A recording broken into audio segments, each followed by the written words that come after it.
दिवसामध्ये असं पौष्टिक खाणं आपल्या शरीरासाठी खूपच आवश्यक असतं, पण लहान मुलं ड्रायफ्रूट खायला खूप कंटाळा करतात. तर त्यालाच पर्याय म्हणून असे हे मी ड्रायफ्रूटचे लाडू केलेले आहे. पण इथे साखरेऐवजी मी गूळ वापरलेला आहे आणि गुळाचा अगदी व्यवस्थित पाक कसा करावा जेणेकरून ते शेवटपर्यंत व्यवस्थित वळता येतील, हे इथे मी पूर्ण सविस्तर सांगितलेलं आहे. त्यासाठी व्हिडिओ जराही स्किप न करता अगदी शेवटपर्यंत बघा. हे लाडू आहेत ना, सांधेदुखीसाठी, हाडांच्या दुखण्यासाठी किंवा बायकांच्या ज्या कंबर दुखतात त्यांच्यासाठी अगदी उपयुक्त आहे.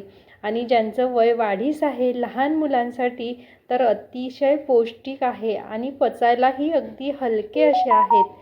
तर त्यासाठी काय काय साहित्य वापरलेलं आहे हे इथे मी पूर्ण सविस्तर सांगितलेलं आहे.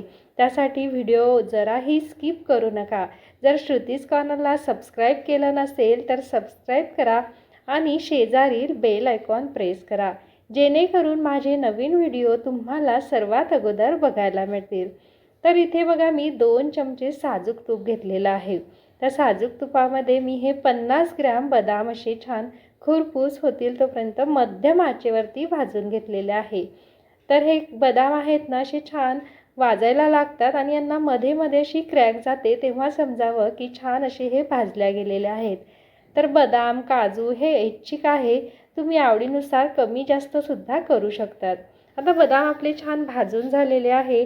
आता यामध्ये आपण 50 ग्रॅम काजू भाजून घेऊया. तर काजू हे लगेच भाजल्या जातात, अगदी अर्ध्या मिनिटामध्ये छान मस्त असे लालसर होतात. आता काजूसुद्धा भाजून झाले. आता काजू आपण काढून घेऊया. त्यानंतर यामध्ये 50 ग्रॅम पिस्ता घेतलेला आहे. तर तो सुद्धा हलकासा अगदी 30 सेकंद म्हणजेच अर्धा मिनटं भाजून घ्यायचा. आता हे बारीक सुकं खोबरं आहे, तर हे 250 ग्रॅम म्हणजे पाव किलो सुकं खोबरं खिसून घेतलेलं आहे. तर हे सुद्धा आपण छान परतून घेऊया. तर यामध्ये थोडंसं तूप होतं, जर वाटलं तर अजून थोडंसं तूप टाकून घ्यायचं.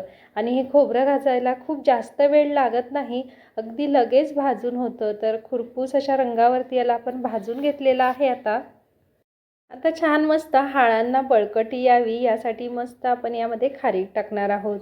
तर मी 300 ग्रॅम ही खारीक घेतलेली आहे. यातल्या बिया सगळं काढून घेतल्यात आणि 1 दिवस याला उन्हामध्ये छान सुकवून घेतल्या. त्यानंतर आता चमचाभर तूप टाकून हलक्याशा नरम होतील तोपर्यंत ह्या भाजून घ्यायच्या. असे केल्याने आपल्याला याची पावडर करायला सोपं जातं आणि मिक्सरचं भांडंसुद्धा आपलं खराब होत नाही. तर असं हलकंसं मी 2 ते 3 मिनिट छान भाजून घेतलं. आता हे एका मिक्सरच्या भांड्यामध्ये काढून घेऊया आणि थोडं थंड झालं की आपण ह्याला बारीक करून घेऊया. त्यानंतर आता या सगळ्या मिश्रणासाठी मी इथं 250 ग्रॅम गूळ घेतलेला आहे आणि वाटीने जर घ्यायचं असेल तर 1 वाटी असेल तर पाव वाटी, पूर्ण ह्या मिश्रणाची पावडर 1 वाटी असेल तर पाव वाटी गूळ घ्यायचा. आता हे मिश्रण आपण थंड करून घेऊया. थंड होते त्यापर्यंत आपण या कढईमध्ये 1 वाटी गव्हाचं पीठ भाजून घेऊया. तर हे नॉर्मल आपण चपात्यांचं बनवतो तेच पीठ मी घेतलेलं आहे. तर हे गव्हाचं पीठ तूप टाकून छान मस्त हलक्याशा गुलाबी रंगावरती भाजून घ्यायचं आहे. साधारण याला 5 ते 10 मिनटं लागतात, पण हे पीठ भाजताना सतत हलवत राहायचं आहे, नाहीतर हे खाली लागण्याची शक्यता असते. तर अशा प्रकारे हे पीठ सुरुवातीला आपल्याला कोरडं वाटतं, नंतर छान याला असं तूप सुटतं. आता हे भाजलेलं सगळे साहित्य आपण मिक्सरला बारीक करून घेऊया. तर खारीक पावडर बघा किती छान झालेली आहे. बाकीच्या गोष्टीसुद्धा अशाच प्रकारे बारीक करून एका मोठ्या परातीमध्ये काढून घेऊया. आता मी सांगितल्याप्रमाणे जर तुम्हाला अंदाज येत नसेल तर बारीक केलेलं जे पावडर आहे ना, त्या पावडरच्या 1 पाव एवढा आपल्याला गूळ घ्यायचा. तर 1 वाटी जर ही मिश्रण तुमचं पावडर झालेलं असलं ड्रायफ्रूट खारीक खोबऱ्याचं, तर त्याच्या अगदी पाव भाग आपल्याला गूळ घ्यायचा आहे. जर आवडीनुसार तुम्ही कमी जास्त घेऊ शकतात, पण योग्य प्रमाण हेच आहे. तर बघा, एका वाटीला मी पाव वाटी गूळ घेतलेला आहे. आता कढईमध्ये थोडंसं तूप टाकून घ्यायचं आणि त्यामध्ये हा गूळ टाकून घ्यायचा आहे. तर गूळ छान मस्त विरघळेल तोपर्यंत आपल्याला छान हलवत राहायचं आहे. यामध्ये मी पाणी वगैरे टाकत नाही. तुम्हाला जर टाकायचं असेल तर तुम्ही टाकू शकतात, पण पाणी टाकलं तर हे लाडू जास्त दिवस टिकत नाहीत. साधारण पाण्याचे लाडू हे 20 ते 25 दिवस टिकतात. न टाकता केले तर हे लाडू 2 ते 3 महिने आरामात टिकतात. तर आता तूप टाकून मस्त त्याचा असा पाक तयार झालेला आहे. बघा, साधारण 4 ते 5 मिनिटानंतर गूळ छान मस्त असा विरघळलेला आहे. तर मध्यम आचेवरतीच हा गूळ विरघळायचा आहे. खूप कडक आपल्याला पाक अजिबात करायचा नाही. गूळ फक्त आणि फक्त त्याचं पातळ पाणी होऊ द्यायचं आहे आणि नंतर लगेच हे मिश्रण आपल्याला ह्या ड्रायफ्रूटच्या पिठावरती टाकून घ्यायचं आहे. तर बघा किती छान विरघळलेलं आहे.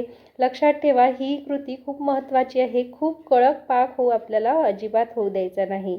आणि तूप टाकल्यामुळे आहे ना, हे लाडू अगदी छान वळायलाही मदत होते. हा तयार झालेला पाक आपण या मिश्रणावरती ओतून घेऊया आणि मस्त असं सराट्याच्या साह्यानेच आपल्याला मिक्स करून घ्यायचं आहे. कारण हे मिश्रण खूप गरम असतं.